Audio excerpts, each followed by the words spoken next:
पीओकेच्या काश्मीरमधील भागात अंधाऱ्या रस्त्यावर मध्यरात्री अचानक गोळ्यांचा वर्षाव सुरू झाला. काही सेकंदात गाड्यांच्या काचा फुटल्या, सुरक्षा रक्षक पळू लागले आणि हल्ल्यात हमजा हा रक्ताच्या थारोळ्यात कोसळला. हा हमजा म्हणजे पुलवामा अटॅक मधला मास्टर माइंड.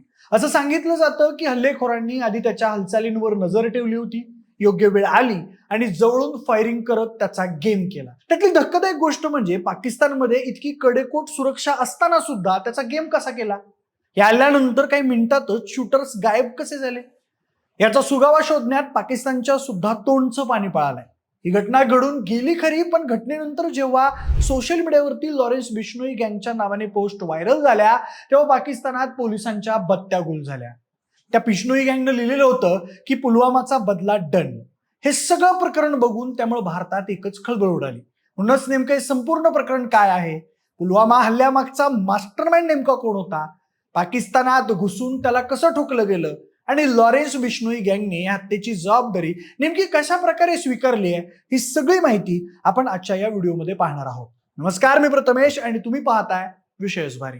2019 मध्ये जम्मू काश्मीर मधील पुलवामा इथं सीआरपीएफच्या ताफ्यावर झालेल्या भीषण दहशतवादी हल्ल्यानं संपूर्ण भारत हादरला होता. त्या हल्ल्यात 40 जवान शहीद झाले होते आणि त्यानंतर भारत पाकिस्तान संबंध अक्षरशः युद्धाच्या उंबरठ्यावर पोहोचला होता. त्यावेळेस त्या हल्ल्याची जबाबदारी पाकिस्तानमध्ये असलेल्या जैश ए मोहम्मदच्या दहशतवादी संघटनेनं घेतलेली होती. त्या कटामागे अनेक स्थानिक आणि पाकिस्तानातील हँडलर्स असल्याचा आरोप भारतीय तपास यंत्रणांनी केला होता. आता तब्बल 7 वर्षांनी या प्रकरणाशी जोडलं गेलेलं नाव पुन्हा चर्चेत आलंय.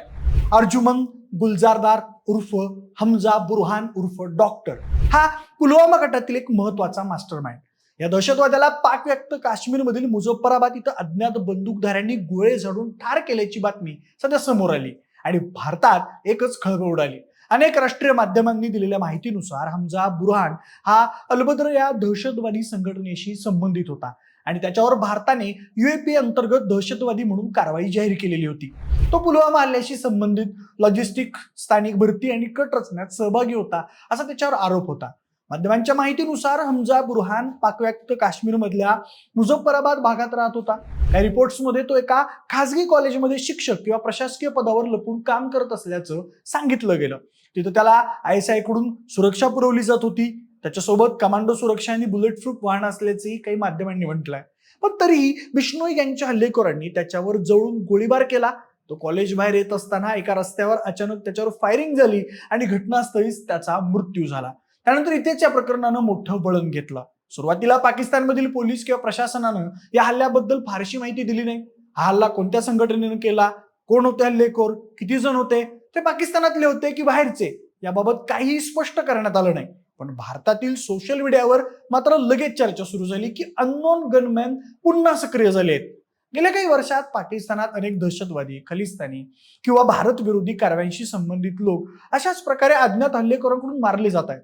त्यामुळं अनेकांनी यामागे भारतीय गुप्तचर यंत्रणेचा हात असल्याचा अंदाज बांधायला सुरुवात केली आहे. मात्र भारत सरकारनं किंवा कोणत्याही अधिकृत एजन्सीने या प्रकरणावर कोणतीही अधिकृत प्रतिक्रिया दिलेली नाही आहे. यानंतर अचानक सोशल मीडियावर अशी चर्चा सुरू झाली आहे की लॉरेन्स बिश्नोई गँगने या हत्येची जबाबदारी स्वीकारली आहे. लॉरेन्स बिश्नोई हे नाव गेल्या काही वर्षात भारतातील सगळ्यात चर्चित गँगस्टरपैकी एक बनलंय. तुरुंगात असूनही त्याच्या गँगचं नेटवर्क भारताबाहेर कॅनडा, पोर्तुगाल, अमेरिका आणि पाकिस्तान पर्यंत असल्याचे अनेकदा सांगितलं गेलंय.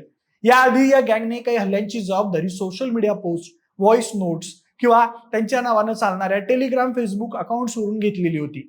पाकिस्तानात असलेल्या ISI संबंधित व्यक्ती शहजाद भट्टीवर पोर्तुगालमध्ये झालेल्या हल्ल्याची जबाबदारी बिश्नोई गँगनं घेतल्याची माहिती मध्यंतरी समोर आली होती. हमजा बुरहानच्या हत्येनंतर काही सोशल मीडिया पोस्ट सुद्धा व्हायरल झाल्या, ज्यामध्ये टायसन बिश्नोईने पोस्ट करत दावा केलेला होता की राम राम सर्व भावांना. आज पाकिस्तानमध्ये हमजा बुरहानच्या छातीत गोळ्या घातल्या गेल्या.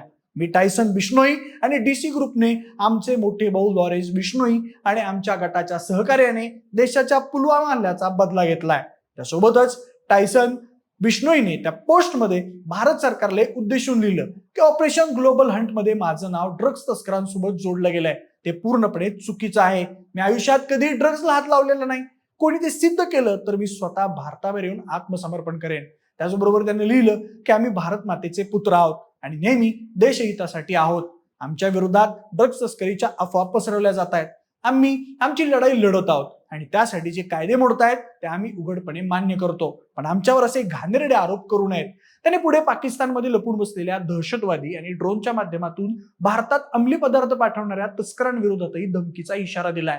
पाकिस्तानात लपलेले दहशतवादी आणि ड्रोनद्वारे आपल्या देशात ड्रग्ज पाठवणाऱ्या तस्करांना संपून दाखवेन असं त्याने पोस्टमध्ये म्हटलंय. त्यानंतर या संपूर्ण प्रकरणात सगळ्यात जास्त चर्चा झाली ती म्हणजे पाकिस्तानात जाऊन त्याला बिश्नोई गँगनं कसं मारलं या प्रश्नाची. कारण पाकिस्तान व्याप्त काश्मीरमध्ये राहणाऱ्या दहशतवाद्यांना साधारणपणे ISI आणि स्थानिक नेटवर्कची सुरक्षा असते. अशा परिस्थितीत त्यांच्यापर्यंत पोहोचणं सोपं नाही. त्या रिपोर्ट्समध्ये सांगितलं जात आहे की हमजावर बऱ्याच दिवसांपासून नजर ठेवली जात होती. त्याच्या हालचाली, तो कोणत्या मार्गाने जातो, कुठे राहतो, त्याच्यासोबत किती सुरक्षा असते याची माहिती आधीपासूनच गोळा करण्यात आली होती.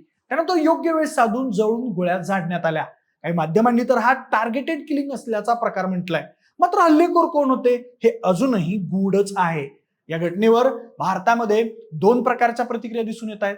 एक गट हा पुलवामाचा बदला म्हणून या घटनेकडे पाहतोय. सोशल मीडियावर अनेकांनी शहीद जणांचा उल्लेख करत उशिरा का होईना पण न्याय मिळाला अशा प्रतिक्रिया दिल्या. दुसरीकडे काही लोकांनी माध्यमांवर प्रश्न उपस्थित केलेत. कारण काही रिपोर्ट्समध्ये हमजाला मुख्य मास्टरमाइंड म्हटलं जात होतं, तर काही सुरक्षा विश्लेषकांच्या मते तो मुख्य सूत्रधार नसून नेटवर्क मधला एक मध्यम स्तरावरील ऑपरेटिव्ह होता असं बोललं जातंय. काही चर्चांमध्ये लोकांनी याबाबत शंका उपस्थित करताना म्हटलंय की 2019 मध्ये तो वयानं खूप लहान होता आणि त्याला मुख्य मास्टरमाइंड म्हणणं ही अतिशयोक्ती असू शकते. या पुलवामा हल्ल्यानंतर भारतानं बालाकोट एअर स्ट्राईक केली होती आणि पाकिस्तानातील दहशतवादी तळांवर कारवाई केल्याचा दावा केलेला होता. त्यानंतर पासून पाकिस्तानात भारत विरोधी कारवायांमध्ये सहभागी असलेल्या अनेक लोकांवर रहस्यमय हल्ले झाले. काहींना गोळ्या घालण्यात आल्या, काही बेपत्ता झाले, तर काहींचे स्फोटांमध्ये मृत्यू झाले. त्यामुळे हमजा बुरहानच्या हत्येलाही त्याच मालिकेतील आणखी एक घटना आता मानले जात आहे. पण मंडळी, तुम्हाला या घटनेबद्दल काय वाटतंय हे मला कमेंटच्या माध्यमातून नक्की सांगा. सोबतच आपल्या विशेष भारीच्या YouTube चॅनलला सबस्क्राईब करायला अजिबात विसरू नका. धन्यवाद.